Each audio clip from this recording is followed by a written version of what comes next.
Hey, what's up, guys? Blaine Duncan here from Halloween Lives, a podcast of Michael Myers. It's my solo episode. You guys saw last week, Austin did his top 5 scariest moments, and guess whose turn it is. But before we get to that, we're less than 1 week away from Halloween. It is the spookiest of all spookiness going on around here. Officially 6 days as of the recording of this episode. By the time it airs, it'll obviously be less than that. But we are less than a week away from the holiest day of the year, and that is Halloween. And man, I could not be more excited. We've had some really exciting, cool things happen in the last week. Number one, thank you to all of our new subscribers. We are officially over 900. We're rolling our way into 1,000 subscribers on YouTube, which is just absolutely huge for us. We wanted to hit 1,000 in the first year. And we're going to hit 1,000 in the first 8 or 9 months. So that's awesome. We're so happy to have all of our new subs watch the show. Hopefully you guys enjoy it. Hopefully you enjoy it as much as we love doing it for you guys. So we had that happen. And then another really cool thing happened this last week. As you guys know, you've been seeing us post on Instagram that myself, I was involved in a competition for the best of Michael Myers cosplay, the best Michael Myers cosplay of 2023. Battled, made my way into the finals and came up just a little bit short, but I ended up in the second place position. So I took runner up in the best of Myers competition for 2023, and I could not be more excited. Thank you to Justin, the Shape of Winter on Instagram, for putting that competition on. Super cool, really exciting things that he's got going on, and to do this is the second year of this competition. And first year I participated and I took the second place. So there's only room to improve and grow, and I'm coming for that first spot next year. Congratulations to Michael Myers of Instagram, who ended up winning the grand prize for that, taking home that Best of Myers 2023 prize and trophy. But yeah, man, I'm going to be coming back stronger than ever next year, and hoping that I can take home that grand prize, like I said, in 2024. And then really kind of where we're at right now. Like I said, I mentioned we're less than a week away from Halloween. Hopefully you guys have been able to take part in all kinds of spookiness this month. I mentioned it on the live show. I haven't had a ton of time this month. Unfortunately, had a lot of things going on with work the beginning of the month, and I wasn't able to catch up on all the movies that I typically watch. So I've been trying to kind of play catch up a little bit, I guess, now the second half of the month. I did watch the Halloween 6 producer's cut last night.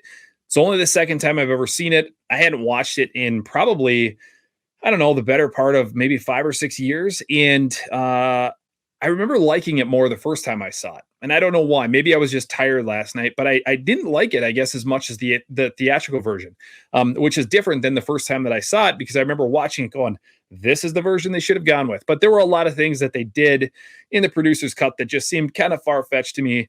But I did love the soundtrack. I didn't notice it the first time that I watched it, but the soundtrack is actually different. The score is different for the producer's cut than it is for the theatrical cut. So very strange. Had no idea that they were going to change things up there, but obviously they did. So yeah, guys, here we are. We're 1 week, less than a week away. Can't wait to hear all your stories. If you guys post pictures of yourselves in a Michael Myers costume, please make sure that you tag us on it. We would love to see what your costumes look like. And maybe we'll even show some of them on the program, because we just like seeing people dress up, doing cosplays or Halloween costumes or whatever it is. I will absolutely be rocking this mask on Halloween night, walking around my neighborhood and, scaring the shit out of little kids, standing under street lights, doing whatever I got to do to be creepy. Hopefully not get the cops called on me, as Austin did a few years ago. But hey, if it happens, it happens. It's all in the name of Michael Myers. So speaking of Michael Myers, as always, we're here to talk about Michael Myers, right? Like I said, Austin did his solo episode last week. I am doing my episode this week, and we'll obviously be back together next week. But giving Austin a little bit of a break this week, gave me a break last week, and we're going to be talking about my top 5 scariest scenes of the entire franchise. Now, much like anything else, much like my top favorite kills or my top moments or my top characters, whatever that is, it's so hard to quantify. It's so hard to get those numbers in or to get those exact numbers, because there's like There's like 30 scary scenes. And, Austin talked about this a little bit in the last episode that it takes a lot to scare me. I don't get really scared of horror movies, never have, probably never will. There's been a few movies like the Blair Witch Project that kind of scared me a little bit back when I saw it because I thought it was real. But really outside of that, very few movies actually scare me just because I know they're fake. But there are scenes in this that I will say aren't scary to me, but they are generally kind of creepy and genuinely kind of creepy. And I'm going to go down from 5 to 1, and you guys let me know what you think. I'd love to hear in the comments if you guys are in agreement with where I'm at, or if you think I'm totally crazy. But either way, these are my top five scariest scenes of the Halloween franchise. Let's go with number 5. This one, and I actually, as I was coming up with this list, this one I just sort of I sort of shot from the hip a little bit with this one, because this is a scene that every time I watch this movie, there's a certain part in it that I'm just like, you know what? If I put myself in this position, this would be really creepy. This would be really scary. And I think that probably goes for all of these, all 5 of these. If I were in any of these positions, I would probably be like, this is kind of freaky. I don't like this room, a lot. So here's where I'm going with my number 5 pick. It is a scene from Halloween H2O. It's towards the end of the movie when Laurie sends John and his girlfriend off in their GMC Jimmy. She sends them off the school grounds, and she says, I think she says, go down to the Mackenzies, and let them know, call 911, whatever it is.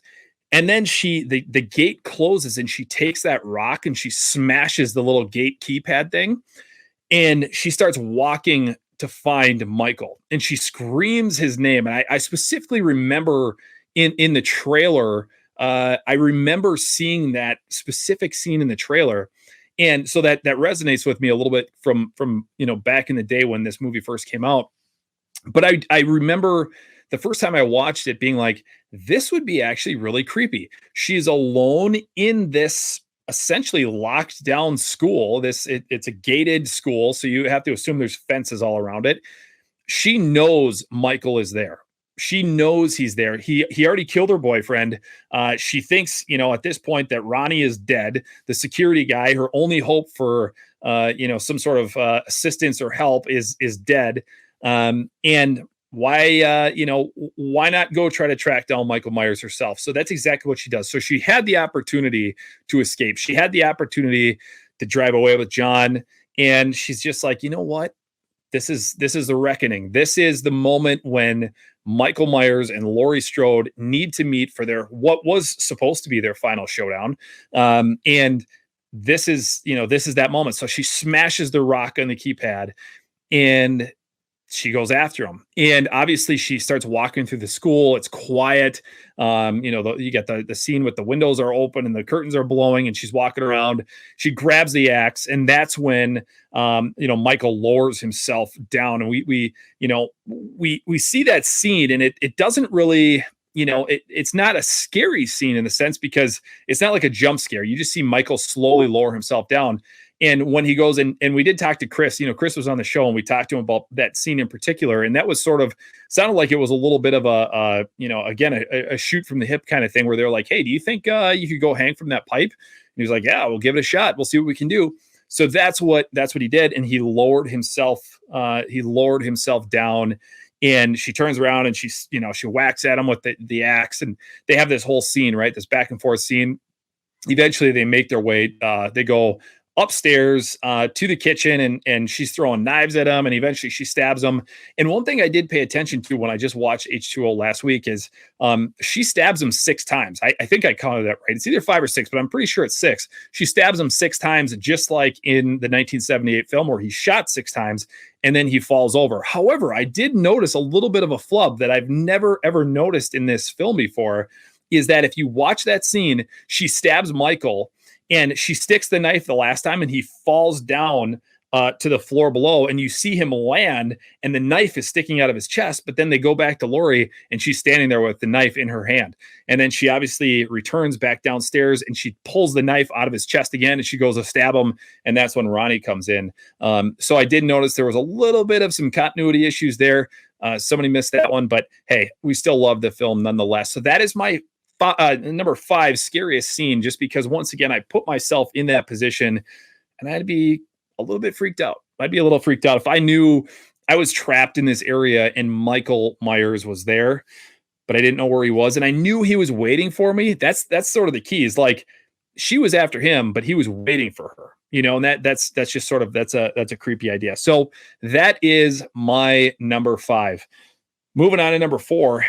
Austin talked about this in his, and I never knew that this was one of his scenes that was, kind of gave him the heebie-jeebies. But this is a scene that is one of my favorites, not only from this movie, but probably of the entire franchise, because it's just a really well done scene.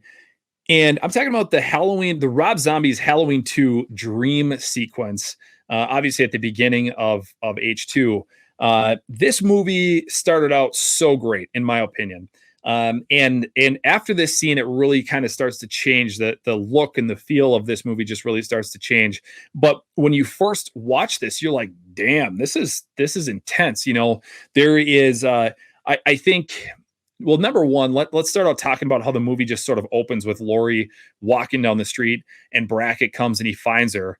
And she's covered in blood. And then you have this whole scene where she's going through the hospital. She's screaming, she's crying. And then she goes into surgery and they're sewing her up and stitching her up. And like at one point they pull off one of her fingernails. I mean, it's just a scene that makes you go, ugh, like that would be really bad. She looks like she just survived. Looks like a grizzly bear attack, essentially. I mean, she looks horrendous. She's bleeding out all over the place, and they're obviously trying to save her life through surgery and doing that whole thing. But you also have this sort of reality that in that moment, she thought at the beginning of that movie that she had killed Michael, that she had shot him in the head. You obviously see that final scene in the original, or in Rob Zombie's original Halloween, where she shoots him, the blood splatters all over, she screams, and it's like, you don't see what she sees, but you're assuming she just blew this dude's head off, right? And that's the end of it. And who knows, right? I guess I don't know if the plan was always to make a second one. I don't think that was the case. I think they made the second one based on the fact that the first was successful in the eyes of the studio, at least. So maybe that was Rob's intent. Maybe his intent was, she shoots Michael Myers in the head, he's dead. This is game over. This is the end. You can put a bow on it. Michael Myers is dead because she just blew this dude's head off. But then obviously, we come back with the second one. But that scene, then, she goes, she's in the operating room. She has all of her, her cuts and everything repaired. And much like we see in Halloween Kills, miraculously, she's able to like get up out of bed like an hour later. Like Laurie does in Halloween Kills, where she's literally like bleeding out all over the place. You think she's going to die. And then, oh, hey, she goes through a little surgery and they fix her up and she's walking around. Not very believable, but at the end of the day, this is a dream sequence that we're talking about. So she then starts walking through this hallway, or the hallways of the hospital, and it's very quiet. And you get obviously these people that are, have been murdered by Michael, that are just sort of scattered about. And Austin did a really good job last week of explaining this whole scene and how she goes outside and it's raining and it's thundering and lightning, and, Buddy is there, and Buddy's like, I forget how Austin described him, but Buddy's like probably like the nicest dude in this whole, in all of Rob Zombie's, in his movies, at least in the Halloween series, because Buddy's like, hey, I got you. It's cool. You just take it easy and settle down. And at this point, she already knows Michael's out there, and that he's after her, and she knows it's, he's coming to get her. And then eventually he does, right? And one of the scenes that I really like in that film is the scene where they show Michael, played by Tyler Mane, standing outside, and his like the hair on the mask is longer, and like the water is dripping out the mask and it's just running down his face. And it's a great shot. I love it because I'm trying to think, like, we don't ever get Michael in the rain in any other film that I can think of off the top of my head. Maybe in H6. I just watched it last night. Do we get Michael in the rain? I can't remember. I don't think so. I think that's the only scene in the entire franchise that we get Michael standing in any sort of weather. And it was a cool look. I would be really happy if they went back to that in some way, shape, or form, because it's October. And I don't know, everybody lives all over the country, all over the world, people who watch and listen to the show. Where it is here in Minnesota, where I live, is it rains a lot in October. So it's very realistic to have a rainy situation with Michael Myers, and just something we don't get a lot of. So that is my number 4. Moving on to number 3. This comes out of my personal favorite sequel out of the entire franchise, and that is Halloween 4. Absolutely love Halloween 4, The Return of Michael Myers. Can't speak enough about it, as I think most people probably do. The majority of fans just love this movie.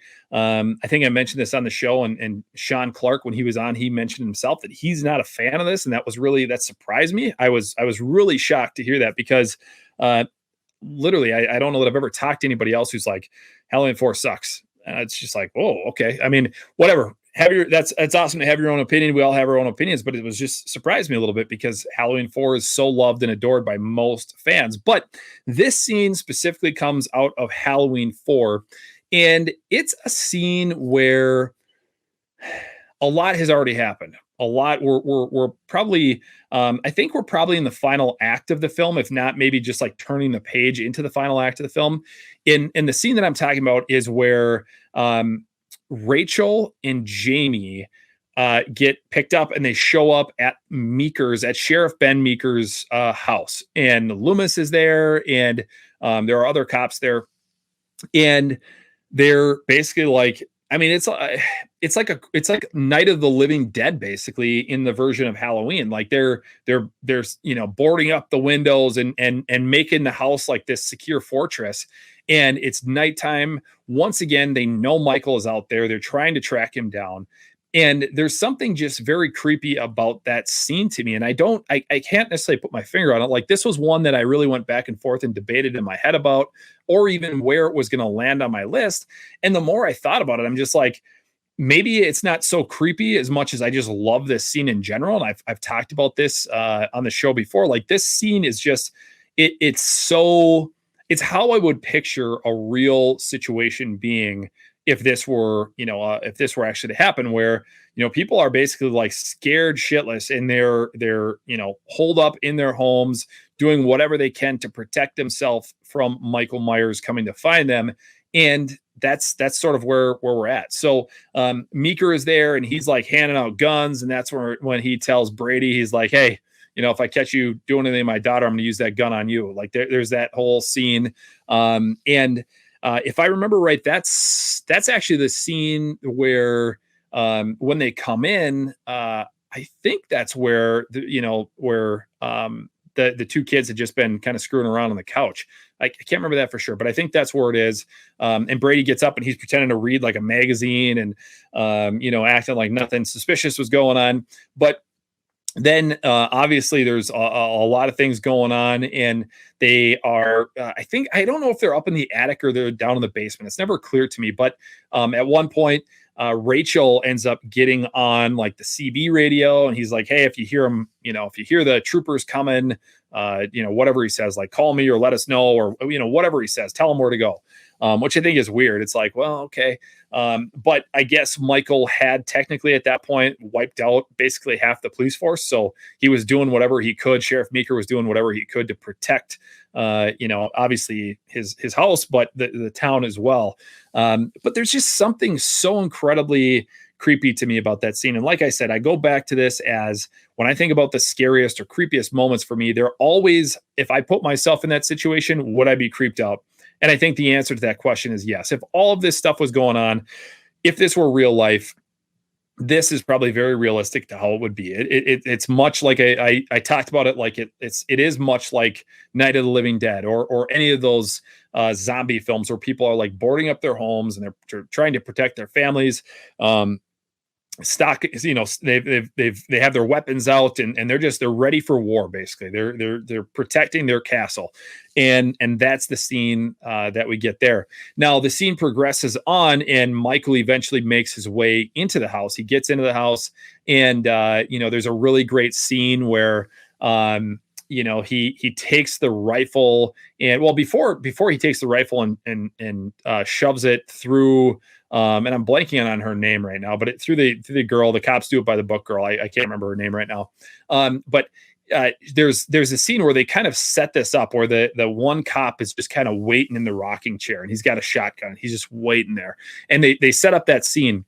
And she comes back in a few minutes later, and I think she goes and she lights a candle, if I remember right. And when she lights the candle, this cop who was sitting in this rocking chair, well, no, I'm sorry, let me back up. She comes into the room and she sees a figure rocking in this rocking chair with a shotgun. She assumes it's this cop. She lights the candle. When she lights the candle, it illuminates his face, and she realizes that, or she illuminates a face next to the candle, and it's the cop, and he's dead. And she screams, and she's like, or I don't even think she screams because that would have alerted everybody in the house, but she's like, she freaks out for a second, and up stands Michael. He's got the shotgun, and it's not very often that you see Michael with a weapon. So I was like, well, what's going to happen here? Thank God he didn't actually use it like a shotgun. And he used it the most appropriate way that he could in a slasher film and actually jammed it into her body and basically staples her to the wall. And that's the end of that. But then a little while later, he ends up going upstairs. Jamie kind of goes missing for a few minutes. Rachel goes in and to find Jamie. Jamie's not in her bed where she had left her. And, you get this whole breakdown of this scene where Brady tries to fight Michael and it doesn't go well. And, he ends up like literally getting his skull crushed, if I remember right. So love that scene. It's just a great, creepy scene. And like I said, it's one I put myself in that situation and I go, that would be a little freaky. Moving on to number 2 here is I'm going to be talking about a movie that is so polarizing in this franchise, but it's one that I personally love. It's one that Austin loves. And quite honestly, I think there's more people that like it than don't like it, but it still is a very polarizing movie. That is Halloween Ends. And what I'm going to be talking about here is actually the final end scene of that film, or what leads up to the end scene. And what that is once Allison leaves the house, she takes off from Lori's house. Lori gets on the phone and she calls in this fake suicide call. And she, wants to report a suicide at whatever her address is. I think she like takes off her necklace and whatever. She like tidies up or some shit. I don't remember. But then she's got this revolver, and all fans know she's not going to kill herself, right? I mean, this is not the end of Laurie Strode. Laurie Strode is not going to kill herself. She's come this far. If she was going to kill herself, she would have done it in 2018 or before 2018. But she's not going to kill herself now, right? We know we're going to get this final showdown, this final battle. But she, fires the gun. You see the splatter, and you're like, oh, damn.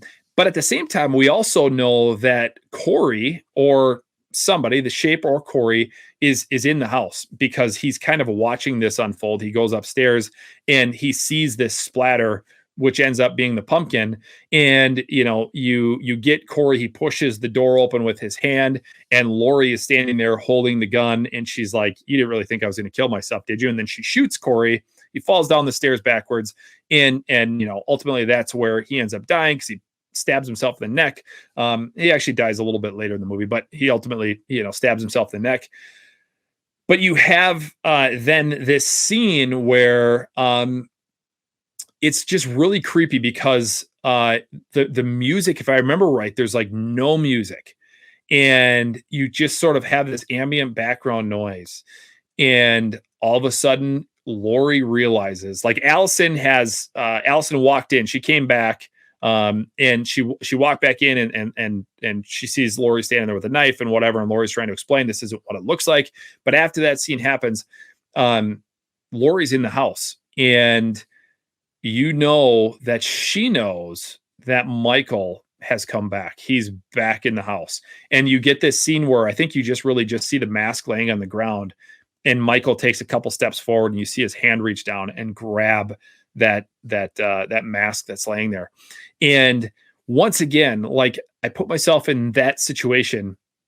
You've battled the boogeyman for 40 whatever years at this point, and 44 years, right? I think that's what it would have been, 44 years. You've battled the boogeyman, whether it be physically, as she did in 1978, if you're following the David Gordon Green timeline, as she did in 78, and then mentally through the next 40 years, basically, or 45, 44 years. But she knows she knows he's back. And as much as she's wanted to disbelieve, or she's wanted to think that he's not actually still alive because he hasn't been seen since 2018. This is, 4 years down the road. He's back, and she can feel it. She knows he's in that house. And then you get just this, obviously this epic showdown battle. Wish it would have been a little bit longer. I would have, for those critics of Halloween Ends, a lot of people critique that last battle scene, that it was like, 47 seconds or whatever it was, and it wasn't very long. Completely agree. It would have been nice to maybe get a little bit more of a chase scene throughout the house, even if we would have ultimately ended up in the kitchen, and Michael getting, essentially crucified to the frickin' table. But I just love that build up and that lead up to that, because it's like I said, when the music cuts out, I think the wind blows, and if I remember right, like the doors open, maybe. I don't remember. I'm going to watch Halloween Ends here in the next few days. I need to watch it again anyway, but I'm going to watch it again in the next few days, but I'm going to pay more attention to that. I think like the door is open or something. She knows he's there. She knows he's back.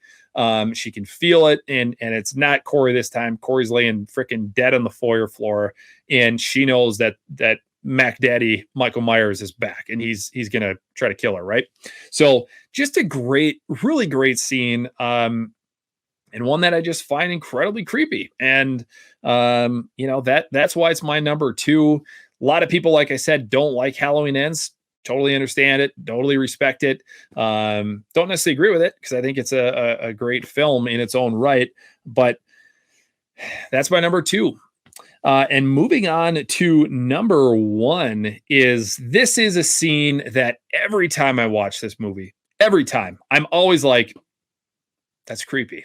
I would not want to be in their position right now, because this is a moment in time that would royally F my brain up, and I would be afraid to sleep with the lights off for a very long time. What this is going back to the OG, the 1978 version of Halloween, John Carpenter's classic Halloween. And it's the opening scene when Dr. Loomis and Marion are showing up at the Smith's Grove Sanitarium. It's raining. They're having this conversation, and there's this talk about Michael Myers and who he is, and that he's going to be transferred. And then they show up, and this scene right now, like I'm picturing it, it damn near gives me goosebumps when the headlights move across, and all you see are the white figures standing in the rain. And the reason why I think that's so creepy is it's like, okay, imagine this. Like, just picture in your mind for this moment. Okay. You live in any town, USA. It doesn't matter. But in any town, USA, there's a sanitarium. And in that sanitarium are the worst of the worst, whether they be criminally insane or whatever they are, it doesn't matter. But imagine you're just driving around at night, and your headlights on a dark and stormy night, let's not forget that, dark and stormy night, your headlights come across a group of these people, these mentally ill, deranged patients who are just walking around. Gonna pass on that. No thanks. I'm gonna turn around and I'm gonna go that way. I want nothing to do with any escaped lunatics. But that scene, and what I really love about that scene is, like, not only do you get that where you see the figures, but at that exact moment you get the classic John Carpenter theme that starts playing as he's like pull up to the gate, and she says something like, since when did they start letting them walk around at night or whatever it is, and it's like they don't let them walk around at night. That's the thing that we got going on here, is they don't. But what would be really cool is if we had some sort of backstory to what happened there, how he escaped, as far as like how he got out. We never really find that out, as far as how he got out of the building, I should say. Like, we know how he escapes because he obviously ends up jumping on the vehicle. Let's not forget about that scene either, because it all rolls together, but that is freaking creepy too. So, you have Marion Chambers. She's in the car. Loomis gets out to go up to the gate, and I don't know what he's going to do, call somebody or whatever. And it's like, first off, brother, I would get back in that car and I wouldn't get out of that car. I'd honk the horn. I'd do whatever I could, but I'm not getting out of that car with those people walking around right there. But he's more of a man than I am, clearly. And he goes and he goes up to the gate and he's trying to get it open or doing whatever he's doing. And then all of a sudden you get Michael Myers jumps over the hood of the car. And it was like, oh, okay, all right. This just took a turn for the worse. Might want to back up. And then she can hear this, and she doesn't know it's Michael Myers at this point, but she can hear this dude on top of the car. And next thing you know is he slams his hand into the window, and I think maybe he reaches in first and grabs a hold of her, and then she goes over to the other side and he slams his hand in the window, breaks the glass. Eventually she gets the hell out of Dodge. She jumps out of the car, and Michael hops in. And he's heading down the road, heading to Haddonfield, and then that's when you get that classic scene or classic line from Loomis when he's like, "He's gone, the evil is gone, he's gone from here," or whatever he says. I'm not. Don't sue me if I get that wrong. But it's just such a classic scene, and it's creepy as hell. I mean, there's something about that is just entirely creepy. And there was no question when I was coming up with this list, there was absolutely no question in my mind what was going to be the scariest scene, because every time I watch that, it's creepy. It's a great way to start the film. Obviously I realize that it's not the start of the film, right? We've already had the Judith Myers murder and all of that, but it's the start of the film in present day, I guess I should say. So yeah, guys, that is my top 5 list. Not exactly the longest episode that we've ever had in the world, but that's my list, and that's really gonna do it for this week. I want to know, what are you guys doing for Halloween? For me personally, I am going to spend the day watching my Halloween movies that I always watch. I'll give you guys the rundown right now. So I wake up on Halloween day, and typically I will watch 2 episodes of Goosebumps. I'm a huge Goosebumps fan, by the way. Huge Goosebumps fan. You can see I got, where is it? Down here. I've got some Goosebumps stuff. And huge Goosebumps fan. I always start out my Halloween morning watching Goosebumps The Haunted Mask, and then followed by Goosebumps The Haunted Mask 2. Then I move into Halloween 4, end up watching that mid-morning or so. Then Halloween 5. Then after Halloween 5, I sometimes mix it up. Sometimes I do like Night of the Living Dead. I've done like Trick or Treat before, whatever. But then at a certain point, I'll usually start getting my yard kind of all set up and get candles lit and all that kind of thing. And then normally by the time trick or treating is done in my neighborhood, I'm putting on the 1978 classic Halloween. Going to watch that, and then followed by the original Halloween 2, 1981's Halloween 2. I've mentioned this on the show before. I always end my Halloween. My Halloween always ends. It doesn't matter even if it's technically the first. Like if the movie goes on past midnight, it doesn't matter. But my Halloween night always ends with Mr. Sandman, because that's the song that plays at the end of Halloween 2 as the ambulance is driving off and you're getting those end credits. So that is how my Halloween ends every single year. Just like my Halloween always begins with me turning on my TV, and usually my DVD player is still running, or my Blu-ray player is still running. And the last movie I watch in the 30th is Halloween 3 Season of the Witch. So I'm getting like those sounds of the menu, the Blu-ray menu playing as I turn on my TV right away in the morning. It's just, I can't wait. It sucks that it's almost over. It sucks that October is almost over. And I didn't get a good chance to get a good jump start on it. Really didn't start watching movies until about the 14th, 15th of this month, which really, really sucks. So I'm way behind, but I've got the next week off. So I'm really going to concentrate on knocking out some movies while I can. So guys, apologize for the shortness of this episode, but it is Halloween week. We've got a lot to do. So you never know what might happen here in the next week. We might have some surprises. You just have to pay attention. Follow us on Instagram if you're not following us already at Halloween.lives.podcast. And as always, if you're not a subscriber right now, please hit that subscribe button, hit the bell for notifications. Let us know that you like what we're doing here. We are the only podcast out there doing this week after week, bringing you 100% Halloween and Michael Myers content. And can't thank you guys enough for joining me on this episode. This is Blaine's top 5 scariest moments of the Halloween franchise. And I've enjoyed having you guys here with me. Hey, have a safe and happy Halloween, and keep an eye out because you never know what surprises may be in store. Thanks, guys.